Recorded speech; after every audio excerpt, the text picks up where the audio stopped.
This is 911. Do you have an emergency? Today on Rescue 911, saving our future. We're doing the best we can do medically for these children. Follow a 2-year-old boy's life-saving trip to a children's trauma center. Now, it's very crucial to have trauma centers. Plus, when Mother Nature takes over, you just have to let her have her way. labor starts at home. I knew this one was going to come quick. And the bundle of joy The feeder coming out, don't deliver that baby. is backwards on Rescue 911.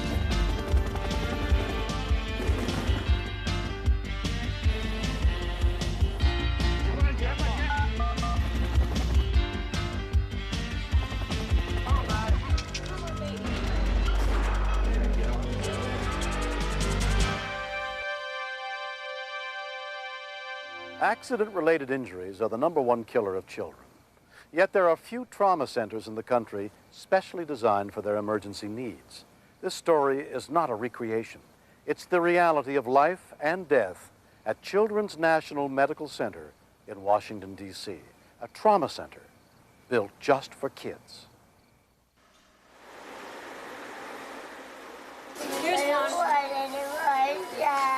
No more shots, okay? I don't want to do it again. No more shots. Kids are a little special. No more boo-boos, okay? Is it going to hurt? No, you won't feel a thing. You're not just treating a patient, you're treating a future. Okay, little baby. Children's Lifeline, this is Kathy.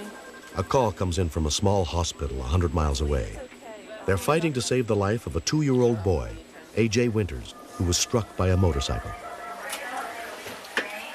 This is Marty Eichelberger. How you doing? Dr. Marty Eichelberger, director of the trauma center, takes over. He's got apparently an open fracture, open femur fracture on the right, and he's in a little papoose board, and he's open in his left eye. His pupil's fixed and dilated, but he's open in his eyes. A.J. has suffered massive head and facial injuries, and his airway is blocked. And they're going to trach him? Oh, yeah. The tube that was placed in the baby's airway was done under emergency conditions. And if the baby it doesn't breathe and we don't provide oxygen to the baby, then the baby's going to die. It's as simple as that. You know, that thing is going to have to be secured because they pop out real easy, especially in a 2-year-old. When we continue.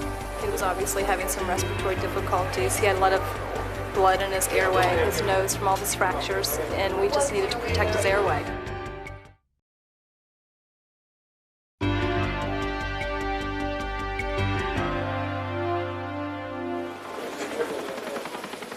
Within 20 minutes, the helicopter carrying A.J. arrives. Flight nurse Ann Isle struggles to hold the airway tube in place. Guys, slow down. Slow. Slow down. He was obviously having some respiratory difficulties. He had a lot of blood in his airway, his nose from all his fractures, and we just needed to protect his airway. It's much easier to do in an emergency room in a controlled situation than it is in the helicopter. Does he have 2 IVs? Can we give him some... Has he got any volume? Dr. George Panayotides heads the trauma team on duty. AJ was paralyzed chemically by medicine when he came in because he was having a lot of pain. He was having difficulty tolerating the tracheostomy tube they put in him, and he was moving around a lot. Somebody check the breath sounds, please. And we have correlation to the pulse ox. We need a chest x-ray now, please. Chest x-ray. Well, he's got a large laceration on his forehead with a small depressed skull fracture. Neurosurgeon William Smith examines A.J. Here we go. It's there. You need a gas range check. You got it? No, that's a globe. The globe is disrupted. Yeah, he has a ruptured globe on the right. His right eye was lacerated up front. The left eye was protruding and could not move. Don't hyperventilate him quite as much, okay? Not quite as much. The decision is whether we should fix his airway and then evaluate his neurologic status, or is it acute enough that we need to first check that out? So under the same anesthesia... The question is, I think there's a good chance that he's going to have an intracranial injury that we may need to So it's worth getting his head scanned first. Absolutely. I need a suture. I need something like a 2-0 silk or He's removing. He's got to reposition the tube. Needs to be pulled back into. So what we did was basically make sure that that airway was safe for the baby. And then we made a decision that it was safe to take the baby to the x-ray department where we could get some information about how badly the baby's head was hurt, how bad the lungs were injured, and then whether or not he had any injuries in his abdomen. Yeah, he has multiple facial fractures and orbital rim fractures, probably with fractures of bone into the orbital canal in the globe itself. He also has, we see air inside the cranial cavity, which indicates that he has an open fracture communicating from the outside, so he has a high risk of infection.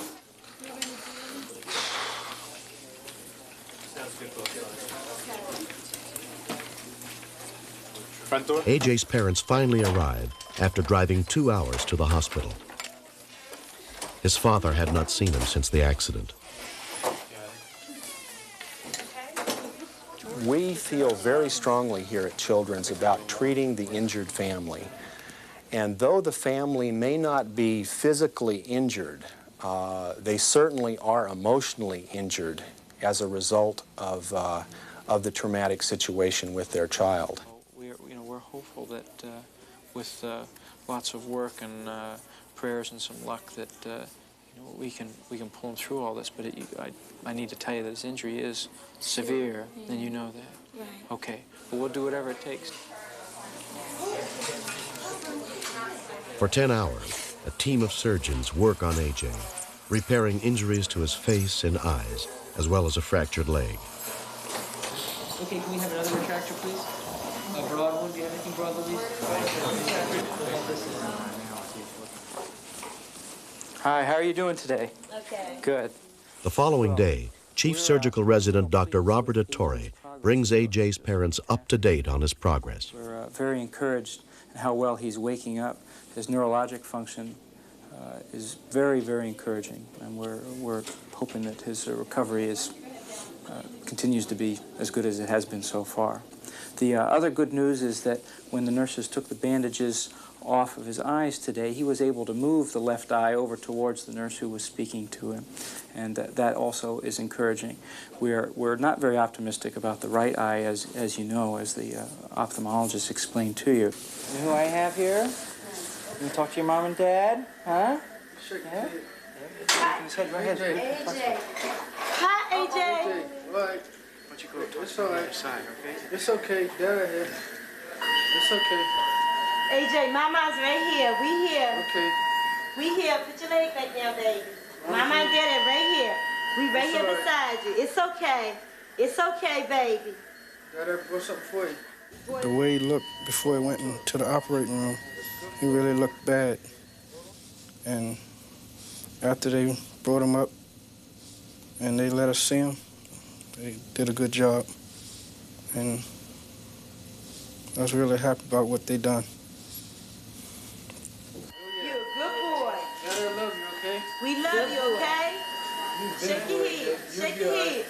Okay? Hold your hand down. Okay, we right here. We gonna stay right here. You want us to stay here with you?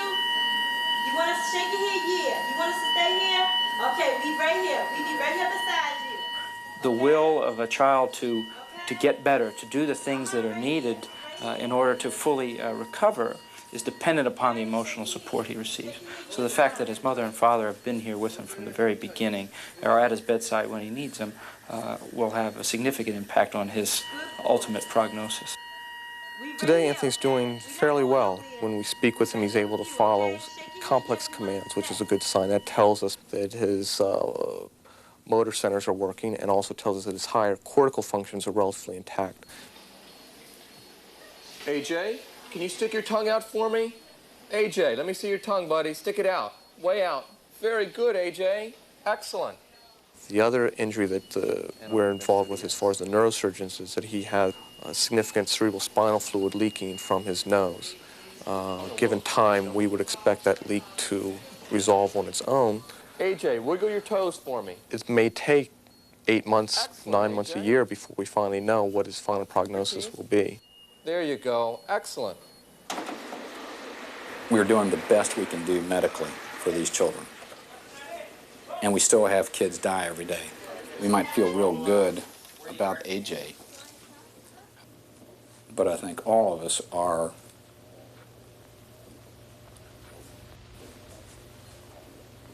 realistic in the sense that this afternoon, same situation, child may not do as well.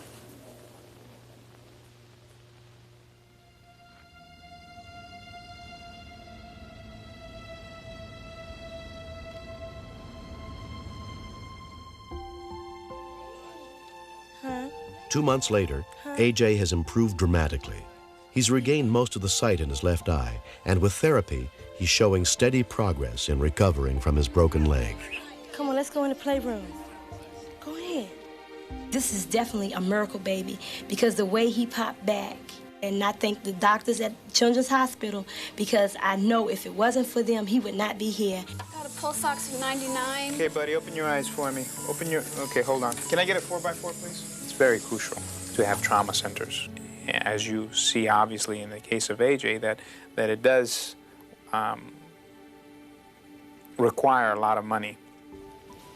Hospitals aren't able to maintain that cost many times. That's the reason they're closing down.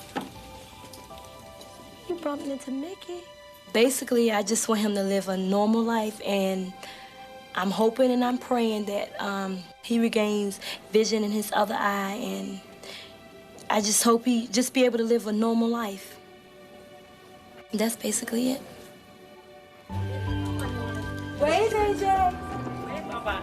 Bye-bye. Say see you later. See you later. Next. Oh, God. Calm down now, calm down. Dispatcher's nightmare is hearing those words. It's like, what is happening? The feet are coming out? Coming out. The feet? Yes. Okay, sir, don't deliver that baby.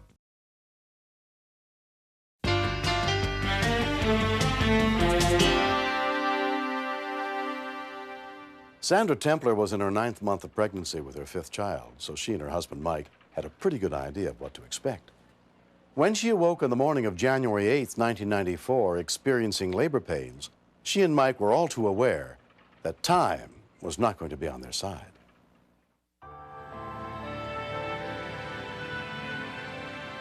Shelby, within 10 minutes, was born. The twins were within an hour or two, so I knew this one was going to come quick. Sandra's cousin and neighbor, Carol Hartwig, rushed over to watch their other children. Mike called me and said, in a panic, I need to take Sandy to the hospital right now. Sandy started walking into the living room, and she just froze. She said, Mike, I'm delivering a baby here. I need to lay down.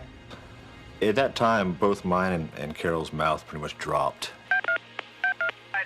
San Antonio Fire EMS, what is your emergency? My wife is delivering a baby right now at her house. San Antonio fire operator Belinda Reichert handled the call. Is this the first baby? No, it's the 5th. The 5th? Yes. I thought we may be in a situation here where we get a quick delivery. When Mother Nature takes over, you just have to let her have her way. Okay, sir, I'm going to get there in just a second, okay? Thank you, bye-bye. Sir, I need you to tell me some stuff. Has her water bag broke? Yes, it has. Is the baby coming out? Yes, it is. Okay, well then I'm going to need you to do some things. Okay. Okay, are you ready to deliver this baby? Yeah. I was scared. I really didn't know what I was doing. She's on the couch. Okay, tell me if you see the top of the baby's head. See if I can see the top of the baby's head, Sandy. Move. Yes, oh God. Okay, sir, calm down now, calm down. Dispatcher's nightmare is hearing those words. Oh my God. Sir, calm down now, calm down. You gotta help your wife. Okay, now when she pushes down, if the baby's head comes out. The feet's coming out. The feet are coming out? Coming out. The feet? Yes. Okay, sir, don't deliver that baby. When you get a breech delivery and you get the baby's feet delivering first, you have the potential for the baby's head to still be inside the mom. So I knew that we had a potential life-threatening situation. Okay, sir, the feet are out? The feet are out. Is the umbilical cord out? The umbilical cord's out. It is? Yes. Sir, you're going to have to hold the feet up so that there's not pressure on the baby's neck. You understand what I'm saying? Okay. Keep the baby's body supported. The feet up. The feet are just hanging. The 911 operator was talking to me, telling me things to do, and it was like a horror movie. No, I didn't know what was going to happen. Okay, you're going to have to support. They're coming, okay? Okay. Support the baby. Don't let the baby hang. Okay. And tell her not to push. Tell her to breathe through the contraction. I could hear Mrs. Templer asking him, just pull it out. The first instinct when you're delivering a child is to get it out as fast. It's painful. And I told him, don't do that. Can't deliver the head, Sandy.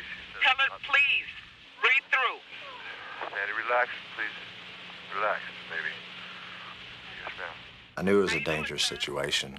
You know, I realized that I could lose both of them. Should her legs be completely spread, wide open? Just up, knees up. Baby, oh, God. It's coming out, sir? Yes. Okay, did the head deliver? Not yet. To the chest? Not yet.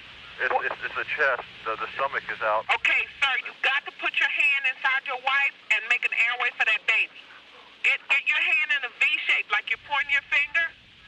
Sir. Are they here? Listen to me. If you don't create an adequate airway, you can have brain damage or possibly even lose that child. Is the baby's face down? Oh, God, no, it's half sideways. Half sideways? Yes. You've got to make an airway, sir. You got to get an airway. Airway so the baby can breathe, Sandy. Spread your legs, please. Sir? Yes? Okay. I can't get my hand. Okay, sir, on the next contraction, tell your wife to try to deliver the head. Try to push, okay? On the next contraction, Sandy, try to push, okay? On the next contraction, try to deliver the head. Okay, you ready? Sir? Yes? Okay, do you have your hand there? Yes, I do. Okay. Sandy, are you pushing? The baby's coming out. Just the next one, sir.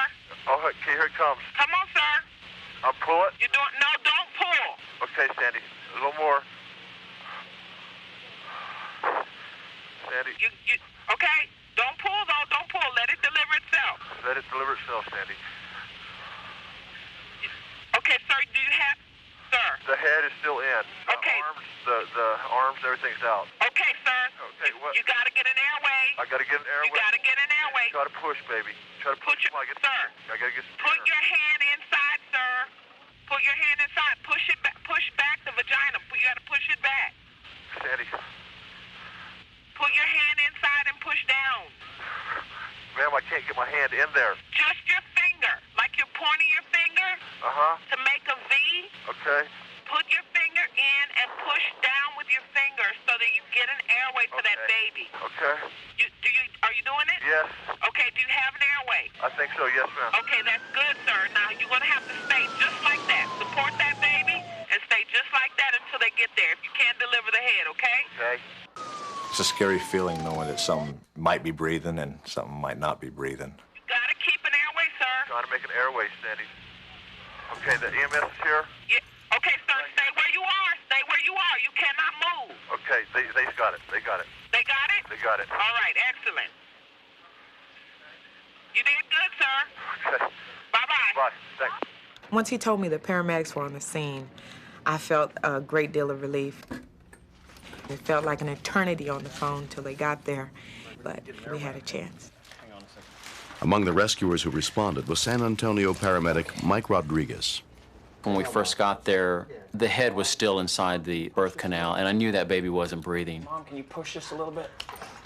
Easy. I provided an airway, and the first thing I heard was this little infant gasping for air. And within a couple of minutes, we were able to slowly work the head out, and we delivered the baby completely. Let's cover him up and dry him off a little bit here. I was pretty much speechless.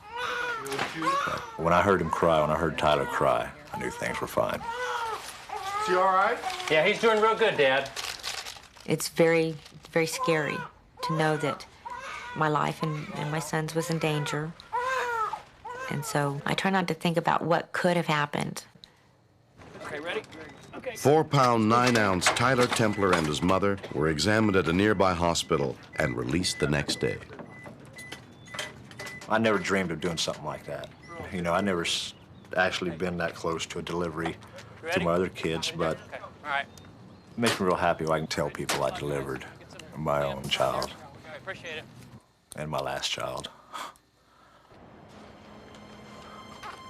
Mike and I have become closer, I feel, by sharing this experience. And when I sit back and I rock Tyler, I'm very, very thankful that, you know, we had God with us and was able to get through this very terrible situation and come out and it be a happy ending. I don't think I thanked the operator like I should have. I'm anxious to meet her and thank her in person. Thank you so much. It's nice to meet you. This is Tyler. Mr. Templer and Mrs. Templer have a beautiful baby boy. We have a life experience that we'll never forget, and I feel close to them. See what Mother Nature can do? Yeah. A little bit of work. She calmed me down a lot, you know. Nice meeting you. And saved Tyler's life. Helped me out. Oh, you did all the work. When I got a chance to meet this family and see the baby and see the mom and see the dad and how happy they were, it just makes it worthwhile. That's why we're here. You came backwards, boy. Feet first. Turn it around.